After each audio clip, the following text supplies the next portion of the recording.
Si alguna vez te has preguntado por qué más obispos no se levantan y denuncian los errores cometidos en Roma que no plantean preguntas legítimas sobre la validez del reclamo de Francisco al papado, tienes la respuesta. Ahora tienes tu respuesta. Comencemos con el tema de hoy, la excomunión de un crítico ecuménico, pastoral y no vinculante del Concilio Vaticano II y del Papa Francisco por un conocido hereje que disfruta escribiendo poesía impura y engañando a los fieles haciéndoles creer que no cambian el funcionamiento de la Iglesia. Una enseñanza sobre los pecados que clama venganza ante Dios, aunque en sus escritos dejan muy claro que están cambiando la enseñanza de la Iglesia o intentando hacerlo. Comencemos aclarando que la cuestión del silencio de los obispos ante los errores percibidos en Roma es un tema con raíces profundas y complejas. La Iglesia Católica, con su larga historia y estructura jerárquica, es vista a menudo como una institución conservadora y, en muchos casos, cautelosa respecto de cuestiones internas que podrían causar divisiones o escandalizar a los fieles. Sin embargo, esto no significa que no haya preocupaciones sinceras entre algunos clérigos sobre la dirección actual de la Iglesia bajo el pontificado del Papa Francisco. Un ejemplo emblemático de estas preocupaciones es la reciente excomunión de un crítico del Concilio Vaticano II. Este crítico ha expresado abiertamente su desacuerdo con lo que considera herejía dentro de la Iglesia, denunciando cambios doctrinales percibidos como intentos de alterar la enseñanza tradicional de la Iglesia sobre cuestiones morales cruciales. La figura en cuestión, además de criticar las políticas del Vaticano II, también destacó cómo algunos altos prelados intentan reformular pecados que tradicionalmente claman venganza ante Dios, acusación que ha generado considerable controversia. El contexto de estas críticas tiene sus raíces en la compleja dinámica del Concilio Vaticano II, un evento histórico que marcó un importante punto de inflexión en la Iglesia Católica. Aunque el concilio pretendía ser una actualización pastoral y no vinculante de las prácticas eclesiásticas, muchos tradicionalistas vieron sus conclusiones como una ruptura con la ortodoxia. El Papa Francisco, por su parte, ha enfatizado a menudo la importancia de la inclusión y la misericordia, dos pilares que a veces han sido interpretados por sus detractores como concesiones al modernismo. El notorio hereje que excomulgó al crítico desató más controversia. Este individuo, a pesar de su posición de poder, ha sido acusado de comportamiento moral cuestionable, incluyendo escribir poesía impura y utilizar gaslighting para manipular a los creyentes. El término gaslighting se refiere a una forma de manipulación psicológica en la que una persona intenta hacer que otra dude de su percepción de la realidad. En este contexto, se acusa al hereje de hacer creer a los fieles que no hay cambios doctrinales, a pesar de la evidencia en contrario. Para comprender plenamente las implicaciones de las declaraciones del Papa Francisco, es esencial examinarlas en un contexto histórico y teológico. Francisco, durante una audiencia general hace unos años, declaró que nadie puede excluirse de la Iglesia, afirmando que todos somos pecadores salvados. Según el Papa, nuestra santidad es fruto del amor de Dios manifestado en Cristo, que nos santifica amándonos en nuestra miseria y salvándonos de ella. Este principio, tal como lo expresa San Pablo, indica que somos un solo cuerpo del cual Jesús es la cabeza y nosotros somos los miembros. Durante una audiencia general recogida por la Agencia Católica de Noticias, el Papa Francisco planteó una hipotética objeción de un orador imaginario: pensemos en aquellos que han negado la fe, que son apóstatas, que son perseguidores de la Iglesia, que han negado su fe. Bautismo. ¿Están ellos también en casa? La respuesta del Papa fue clara: sí, también ellos, todos, los blasfemos, todos. Somos hermanos. Es la comunión de los santos.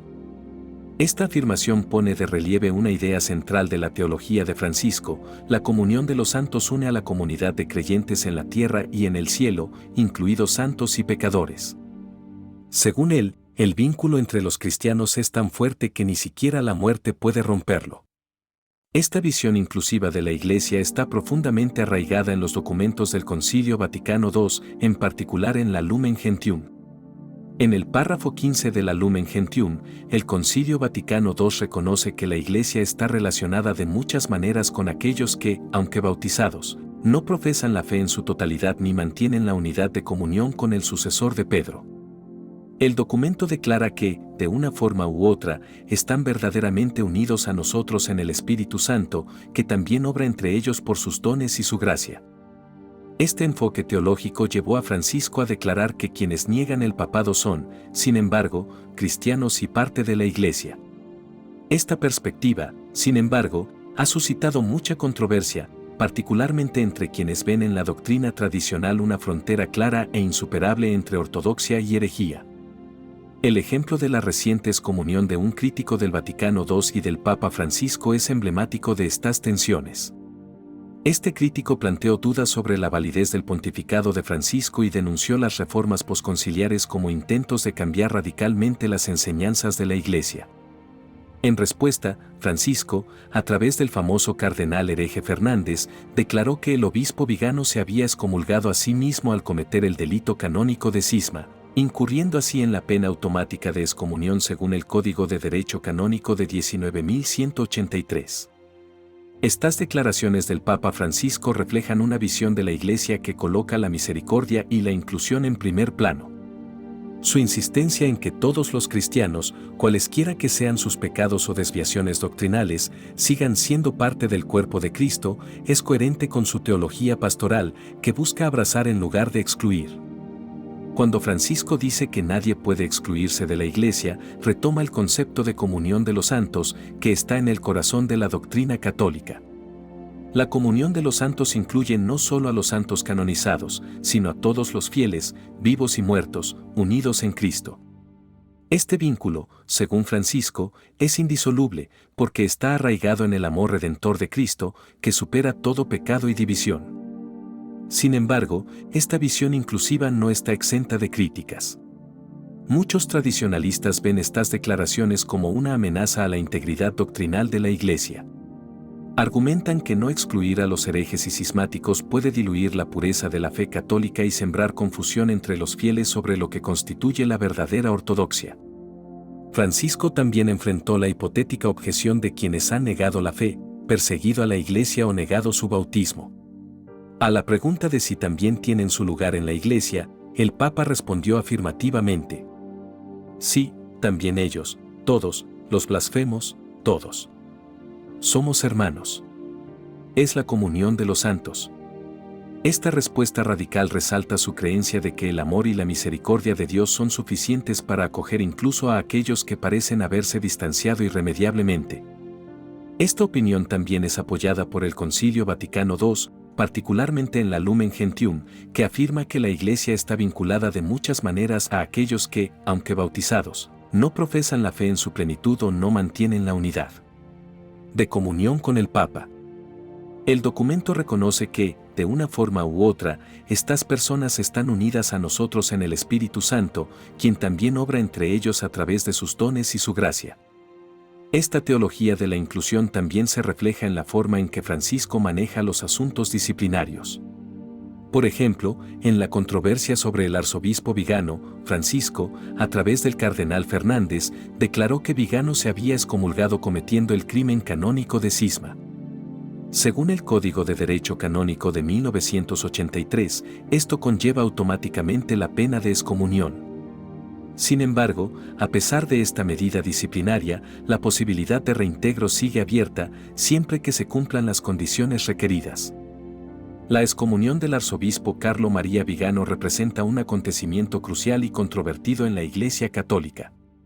Vigano es conocido por sus duras críticas al Papa Francisco y al Concilio Vaticano II, argumentando que el concilio introdujo cambios peligrosos en la doctrina de la Iglesia y cuestionando la legitimidad del papado de Francisco. El cardenal Fernández, figura central de este asunto, ha sido acusado muchas veces de herejía debido a sus controvertidas posiciones teológicas. Fernández, que dirige la Congregación para la Doctrina de la Fe, ha escrito poesía impura y ha apoyado interpretaciones teológicas que muchos consideran heréticas. Entre sus posiciones más discutidas, Fernández intentó reformular la doctrina de la Iglesia sobre los pecados que claman venganza ante Dios, causando gran preocupación entre los fieles más tradicionalistas. Para ser reinstalado, Vigano tendría que arrepentirse públicamente y reconocer la autoridad del Papa Francisco y del Concilio Vaticano II. La reacción de Vigano a esta decisión fue, como era de esperar, fuerte. En una declaración pública, declaró que no podía separarse de la comunión eclesial con Jorge Mario Bergoglio, Papa Francisco, ya que nunca ha estado en comunión con él. Según Vigano, Bergoglio no puede ser considerado miembro de la Iglesia por sus supuestas herejías y su incompatibilidad con el papel que ocupa. La excomunión de Vigano provocó reacciones encontradas dentro de la Iglesia y entre los fieles. Algunos ven la medida como un acto necesario para mantener la unidad y la ortodoxia de la Iglesia, mientras que otros la ven como un acto de venganza contra un crítico vocal.